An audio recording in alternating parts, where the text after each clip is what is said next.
Hey, has anybody heard the news about Kyle Tucker? Kyle Tucker and the Mets, maybe there's something to it. Jim Duquette, my colleague over at SNY, he has been all over this for the last week, 2 weeks, maybe even now, having the Mets as one of the finalists in the running for Kyle Tucker. Mets, Dodgers, Blue Jays. And then the latest reports have the Mets offering Tucker $50 million a year. Duquette says that he believes the likelihood is that the Mets went to a fourth year. And now, as we sit here recording on this Wednesday evening, we wait. The Mets are expected or not expecting to hear anything sooner than Thursday as far as a decision goes from Kyle Tucker. And you'd have to, you wonder. A part of me thinks, man, the more he thinks about this, the worse it would be for the Mets. Maybe you could make a case where he's really just weighing it and making sure he's doing the right thing here. Think about it from Tucker's perspective, and it's also from the Mets' perspective as well, where you're offering somebody $50 million a year. Tucker now, he's getting $50 million a year, even if it's for just 4 years, because you ultimately want the long-term security, right? He'd like $50 million a year for 8 years. I mean, he'd like it for 10, but he's not going to get that. He'd probably take 40 for 10 years. He's not going to get that either. So where the Mets can flex their financial muscle and maybe are ahead of the curve with this, they did it with Verlander and Scherzer years ago, and maybe now they could do it with Kyle Tucker. Instead of saying, hey, you know what? We're not going to give you $300, $400 million over the course of 8, 9, 10 years, but we will make you, one of the highest paid players in the sport, I think right underneath Otani and Soto, $50 million a year AAV. You're not going to beat that. And we'll do it for 4 years. And you could have a couple opt outs along the way. Maybe an opt out after 2 years. If I'm the Mets, I'm not doing that anything less than 2 years. I need a 2 year commitment, $50 million per year, 2 years, and then you want to have an opt out, so be it. But it could be 4 years with an opt out after two, however they want to do. Opt out after two, opt out after three, that's fine.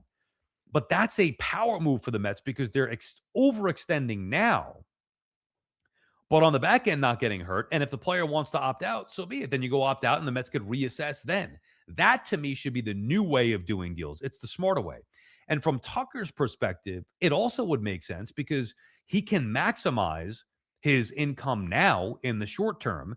And it's also some insurance, a 4 year deal. He's guaranteed, let's just say, 200 million bucks over the next 4 years with a chance to either opt out after two if he's had a great 2 years, or after the fourth year, still get a contract on top of that for another 4 or 5 years that could potentially equal what he would have gotten, or be greater than what he'd gotten anyway. So I love the idea for both sides, not to mention the fact that it would keep him motivated to want to break out and continue to make more money, maybe opt out and maximize his earnings. So I love the structure idea of it from the Mets.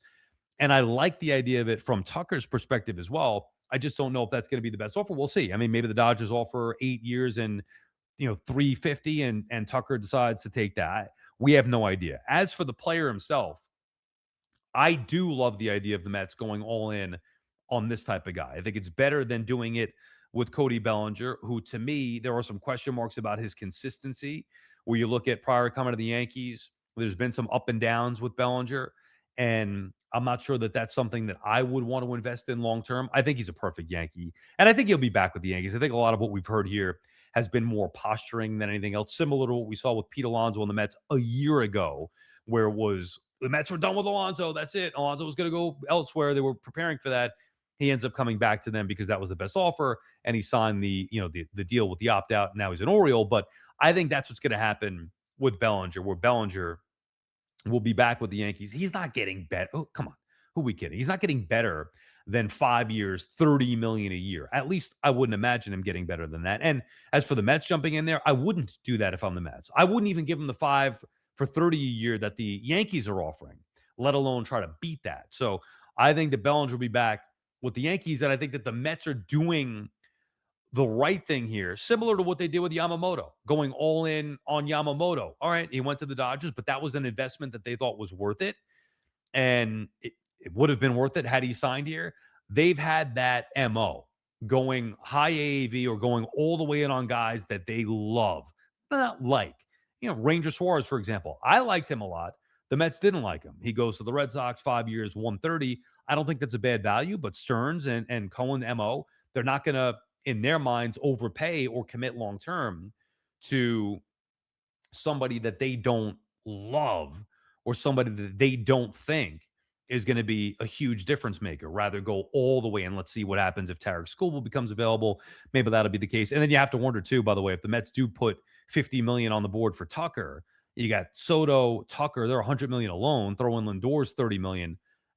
Quite a few bucks wrapped up in just three guys. So I don't know if that would take them out of the running for Skubal or not. But even if it did, I would still prefer to go all in on Tucker. His age, his performance in the clutch, the ability to hit left-handers. I'm not worried about the lefty-lefty thing. I think the fact that you could have put Tucker in right, and even with his declined defense from a year ago, where he was hurt, by the way, all year long, you put Tucker in right field, you put Soto in left field. I think your defense is better.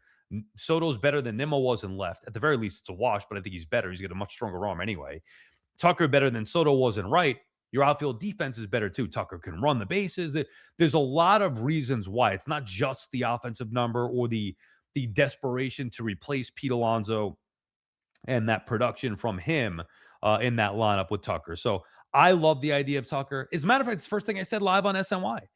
After the Mets let Alonso go, I was like, okay, good. I'm okay with it. I'm fine with breaking up the core. Now go get Tucker. And it looks as if that's what they're trying to do. But there is a difference between trying and doing. And now they're trying. Now it's time to start doing. So hopefully the Mets can get that done sooner than later.